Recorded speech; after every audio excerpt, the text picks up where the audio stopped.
एक समय की बात है कि एक बहुत ही माना हुआ डॉक्टर था जिसको कि विदेश में किसी सेमिनार में जाना था और उसे समय पर पहुंचना था, क्योंकि सेमिनार के अंदर उसने भाषण जो देना था और आयुर्वेद के बारे में बताना था कि आयुर्वेद कहाँ तक किस किस बीमारी का कैसे कैसे इलाज कर सकता है। सेमिनार समय पर होना था, इसलिए उसे पहुंचना भी समय पर था। अब डॉक्टर हवाई जहाज में बैठा, लेकिन रास्ते के अंदर आंधी तूफान और इतना मौसम खराब हो गया कि उसके जहाज को रास्ते में ही उतारना पड़ा। अब डॉक्टर ने सोचा कि सेमिनार में अब तो पहुंचना मुश्किल है। उसने उस एयरपोर्ट पर देखा कि यहाँ तो कोई ऐसी साधन नहीं है कि मैं वहां तक पहुंच सकूं। फिर किसी टैक्सी वाले से उसने बात की।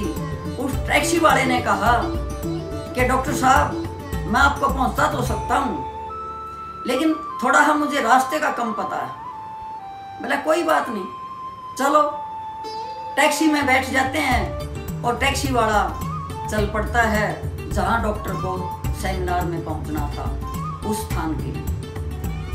अब क्या होता है कि रास्ते में मौसम खराब था, वही आंधी और तूफान, रेगिस्तान था और जो ड्राइवर था टैक्सी का वो रास्ता भटक जाता है। रास्ता भटक भटक के वो इतनी दूर पहुंच जाते हैं कि डॉक्टर के स्थान से और भी आगे पहुंच जाते हैं।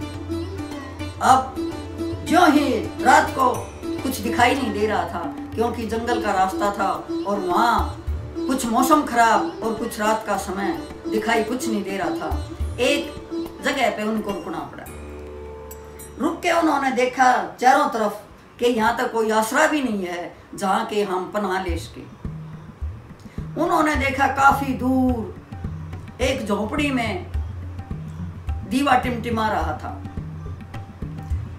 उन्होंने सोचा चलो कोई ना कोई तो जरूर होगा वहां। उस झोपड़ी की उन्होंने सीध बांध ली और उस टिमटिमाते हुए दीवे की लो पे दोनों चल पड़े। गए तो क्या देखते हैं कि एक वृद्ध औरत के सामने नमाज रखी है और वो अपनी नमाज अदा करने में मशगूल है, बिल्कुल व्यस्त है। उसके जहन में आया कि कोई तेरी झोपड़ी में आया है। उसने धीरे से कहा, बेटा दरवाजा खुला है, अंदर आ जाइए। झोपड़ी का दरवाजा खुला हुआ था। डॉक्टर और उसका ड्राइवर दोनों अंदर चले जाते हैं। और फिर बोलती है कि कुछ मिले तो खा लेना, मेरे को डिस्टर्ब मत करना, मैं नमाज अदा कर रही हूँ।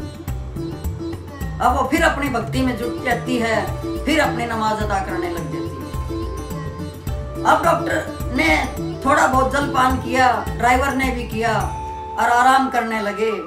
तो मन ही मन डॉक्टर कहने लगा, ए बुढ़िया माँ, मेरे लिए भी दुआ मांग, ताकि मैं अपने आगंतुक स्थान पे आराम से पहुंच सकूं और जो भी मैंने सेमिनार देना है, जो भाषण देना है आयुर्वेद के बारे में, उसको मैं दे सकूं। इतने में बुढ़िया की भक्ति पूरी हो जाती है और वो वहां से उठती है नमाज अदा करके। वो कहती है कि बेटा आपको कहाँ जाना है। डॉक्टर बोलता है कि माता जी, मुझे तो एक सेमिनार में जाना था और मैं तो लेट हो गया। आप भक्ति तो कर ही रही हैं, मेरे लिए भी थोड़ी भक्ति करो कि आप की भक्ति काम आए और मैं अपने स्थान पर समय पर पहुंच सकूं। बोली बेटा, मेरी भक्ति काम आनी होती तो मेरे पोते गए ना आ जाए।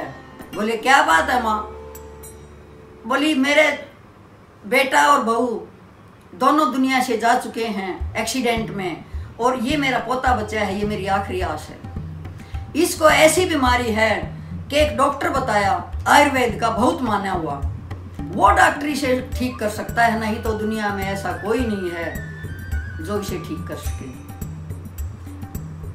डॉक्टर सोचता है, ऐ खुदा, बुढ़िया की दुआ कबूल हुई, तूने मुझे यहीं भेज दिया।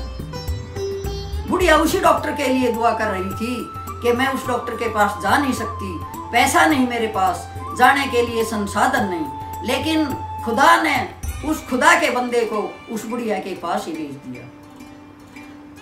उसने हाथ जोड़े और कहा, माताजी मैं ही वो डॉक्टर हूँ जिसके लिए आप इंतजार कर रही हैं। उसने उसके पोते का इलाज किया और पोता ठीक होने लग गया।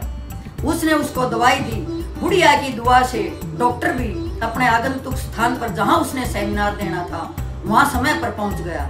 उसने आयुर्वेद के बारे में सेमिनार में बताया और उसकी बहुत वाहवाही हुई तथा उसका नाम प्रसिद्ध हो गया।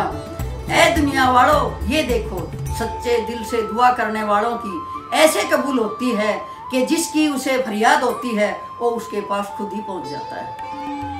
यही थी बुढ़िया की दुआ और यही था उसका कबूलनामा और यही था डॉक्टर का चमत्कार।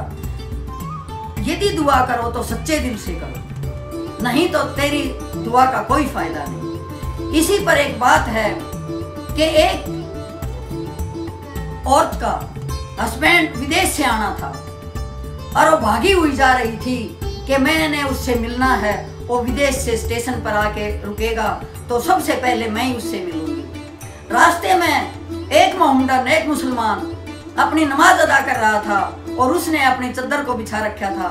उसने अपने पति के ध्यान में उसकी चद्दर को नहीं देखा और उस पर से गुजर गई। जब वो अपने पति से मिलके अपने पति को लेकर वापस आ रही थी तो उसने कहा, तू अंधी है क्या? तुझे इतना भी नहीं दिखता कि मैं भक्ति कर रहा हूँ, नमाज अदा कर रहा हूँ, तू मेरी चद्दर से गुजर के चली गई। तब उसने उत्तर दिया, मैं तो ठीक हूँ, अपने पति के ध्यान में थी, लेकिन तू कहाँ था? यदि तेरा ध्यान तेरी खुदा में होता तो तुझे पता ही नहीं चलता कि तेरी चद्दर से कोई गुजरा है। तेरा ध्यान खुदा में नहीं है, तेरा ध्यान तो भटक रहा है। तू पहले अपने ध्यान को लगा, मेरे ध्यान को बाद में देखना, मेरे को अंधी बाद में बताना, पहले अपनी आंखें खोल। ऐ दुनिया वालों, आंखें खोलो और उस सच्चे दिल से उसको, परमात्मा को, उस खुदा को याद करो ताकि तुम्हारा उद्धार हो सके, ताकि तुम दुनिया में अपने आप को स्थापित कर सको तथा एक अच्छे इंसान होने का दावा कर सको। अच्छी इंसानियत उसी में है जो दूसरों के काम आए। जय हिंद।